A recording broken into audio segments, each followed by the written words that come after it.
स्नेनियर्स art of teaching या चॅनलवरती आपल्या सर्वांचं स्वागत आहे. विद्यार्थी मित्रांनो, जी आश्रम शाळेसाठी जी भरती निघलेली आहे, कंत्राटी शिक्षक भरती आहे, ते डीएड आणि बीएड झालेले जे विद्यार्थी आहेत त्यांच्यासाठी ही सुवर्ण संधी आहे आणि या संधीचं विद्यार्थ्यांनी सोनं करायचं आहे. 1791 पदांची ही भरती आहे.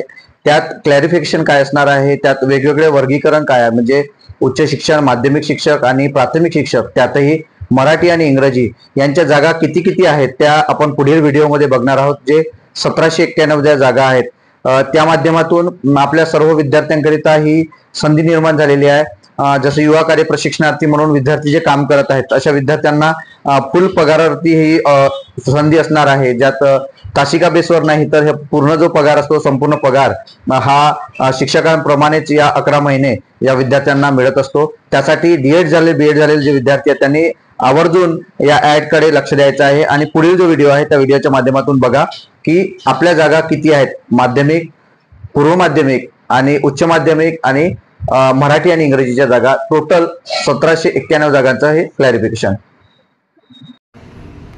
बघा विद्यार्थी मित्रांनो, ही जी भरती निघलेली आहे, जी आश्रम शाळेतील भरती आहे शिक्षकांची, डीएड बीएड झालेले जे विद्यार्थी आहे त्यांच्यासाठी ही आनंदाची बातमी आहे.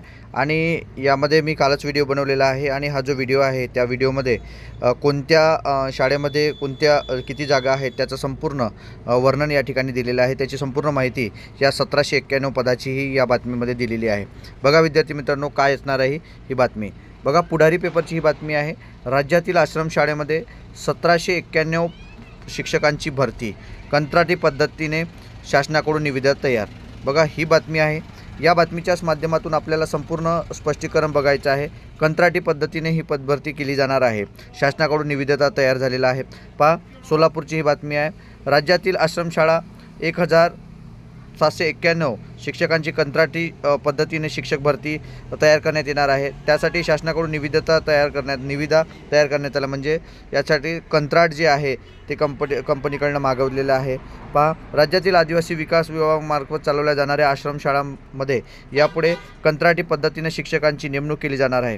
त्यास शिक्षकांतून विरोध केला जात आहे. आदिवासी विकास विभागाच्या 16 नोव्हेंबर 2022चा जो शासन निर्णय आहे त्या निर्णयान्वये आदिवासी विकास विभागामध्ये क्षेत्रीय कार्यालयाच्या सुधारित आकृतीबंधात निश्चित केलेला आहे. सुधारित आकृतीबंधानुसार आदिवासी विकास विभागाच्या शासकीय आश्रमशाळेतील शिक्षकांची मंजूर पदे ही यानुसार भरली जाणार आहे. पहा, शिक्षकांची कोणती कोणती मंजूर पदे, किती पद्धतीने हे या ठिकाणी कोणत्या माध्यमाच्या जागा ह्या खाली आहेत त्या बघणार आहोत आपण. पहा, उच्च माध्यमिक जे शिक्षक आहेत त्याच्या 229 जागा खाली आहेत. माध्यमिक शिक्षक जे आहेत त्यांच्या 455 जागा आहेत. पदवीधर प्राथमिक शिक्षक जे आहेत त्यांचे 120 आहेत. प्राथमिक शिक्षक इंग्रजी विषयाचे जे आहेत ते 178. प्राथमिक शिक्षक मराठी माध्यम आहे त्याचा मराठी विषय आहे 809. असे एकूण टोटल 1791 जागांची ही भरती होणार आहे. यासाठी ही निविदा निघालेली आहे. संपूर्ण महाराष्ट्रातील ह्या आश्रमशाळा असणार आहे. या आश्रमशाळांमध्ये आपल्या सर्व डीएड आणि बीएड झालेले जे विद्यार्थी आहेत यांच्यासाठी ही सुवर्ण संधी असणार आहे. पहा, समोर काय म्हटलेलं आहे. बाह्य यंत्रणाद्वारे शिक्षक भरती.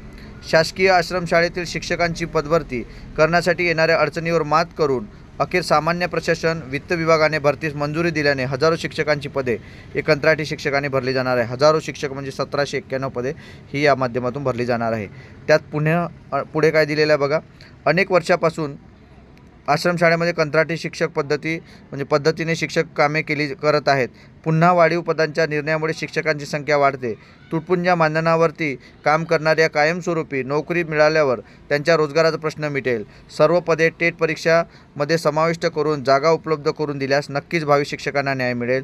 प्रशांत शिरगूर, राज्य उपाध्यक्ष डीएड बीएड असोसिएशन. पहा, यांचं मत हे अगदी बरोबर आहे, कारण जे प्रामाणिकपणे अभ्यास करत आहेत त्यांना जर ह्या जागा दिल्यात तर नक्कीच नवीन कोणीतरी प्रामाणिकपणे अभ्यास करणारा गरीब होतकरू विद्यार्थी या ठिकाणी शिक्षक म्हणून रागेल आणि तो परमनंट शिक्षक राहील, ज्यामुळे ही संपूर्ण मूळच त्या ठिकाणी मिटून जाईल की जे कंत्राटी शिक्षकाची गरज या ठिकाणी उरणार नाही. नंतर या ठिकाणी काय म्हटलेलं बघा. अनेक वर्षापासून आश्रमशाळेत कंत्राटी पद्धतीने काम करत आहेत. शासनाने कायमस्वरूपी पदभरती करण्याऐवजी कंत्राटी पद्धतीने शिक्षकांची पदे भरत असल्याने कंत्राटी कामे करणाऱ्यांवरती अन्याय होत आहे. कायमस्वरूपी भरती प्रक्रिया सुरू केल्यास आश्रमशाळेमध्ये काम करणाऱ्यांना अधिक न्याय मिळणार आहे. दोन्ही बाजू या ठिकाणी दिलेल्या आहेत. याचा बाजूचा विचार आपल्याला करणं गरजेचं आहे. परंतु ही जी भरती आहे ही भरती महत्त्वाची भरती आहे. आपल्या सर्व विद्यार्थ्यांसाठी महत्त्वाची भरती आहे. जे DED BED झालेले विद्यार्थी आहेत त्यांनी या संधीचं सोनं करा. अशाच अपडेटकरिता माझ्या या चॅनलला सबस्क्राईब करा, जेणेकरून आपल्याला हे अपडेट कायमस्वरूपी DED, TET किंवा इतर शैक्षणिक मार्गदर्शन कायमस्वरूपी आपल्याला मिळत जाईल. डिस्क्रिप्शन बॉक्समध्ये लिंक दिली आहे Snehal Niels art of teaching, त्या ग्रुपला जॉईन व्हा, जेणेकरून तुम्हाला हे जे पेपर कटिंग आहेत किंवा जे काही GR आलेले असेल ते आपल्याला पटकन लक्षात येईल. विद्यार्थी मित्रांनो, धन्यवाद.